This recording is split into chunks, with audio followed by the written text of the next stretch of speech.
মানে বিসমিল্লাহির রহমানির রহিম। আসসালামু আলাইকুম রহমতুল্লাহ। আপনারা কেমন আছেন? আলহামদুলিল্লাহ, আমরাও ভালো আছি। ঈদ মোবারক। দেখেন আমি মাংস বসাচ্ছি, এই যে বিসমিল্লাহ। এই মাংস রান্না চুলার ফে দিলাম, তারপরে দিয়ে দিব আমরা আদা, পরিমাণ মতন আদা দিবেন। তারপরে দিয়ে দিব আমরা রসুন,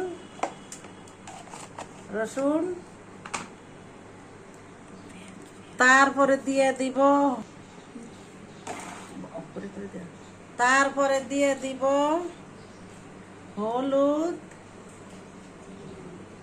2 চামচ, 3 চামচ, 4 চামচ। ভাইও আমরা হলদি মরিচ খাই বেশি। তারপরে দিয়ে দিব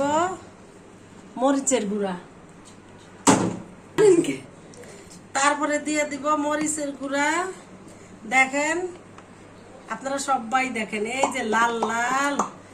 সকালে তো চালের রুটি বানাইছি আপুরা ভাইয়ারা। আমাদের দেশের একটা রেওয়াজ, ঐতিহাসিক রেওয়াজ আমাদের গ্রামের। তারপরে দিয়ে দিলাম এই যে মশলা দিয়ে দিবেন আপুরা। দেখেন আপনারা, আমাদের এই গরুর গোস্তর সাথে চালের রুটি না খেলে মজাই হয় না। সকালবেলা করলাম চালের রুটি দিলাম।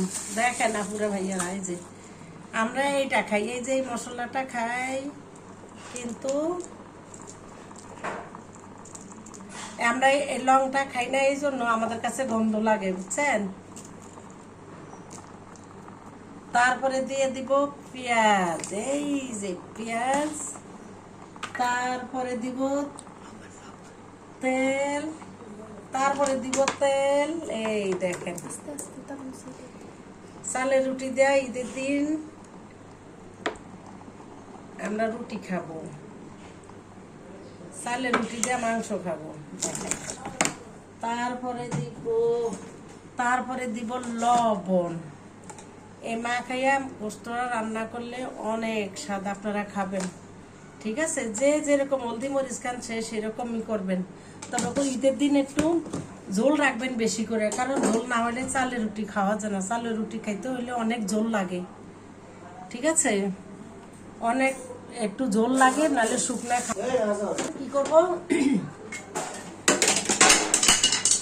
হাত দিয়া মাখালে তো অনেক ঝোল ভাই। মরিচ গুলা অনেক ঝাল। বিসমিল্লাহির রহমানির রহিম। দেখেন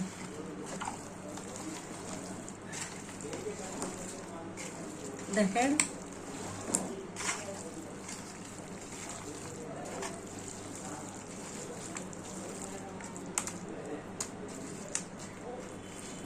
দেখেন আপুরা ভাইয়ারা, ভিডিওটা ভালো লাগলে লাইক, কমেন্ট, সাবস্ক্রাইব করে দিবেন।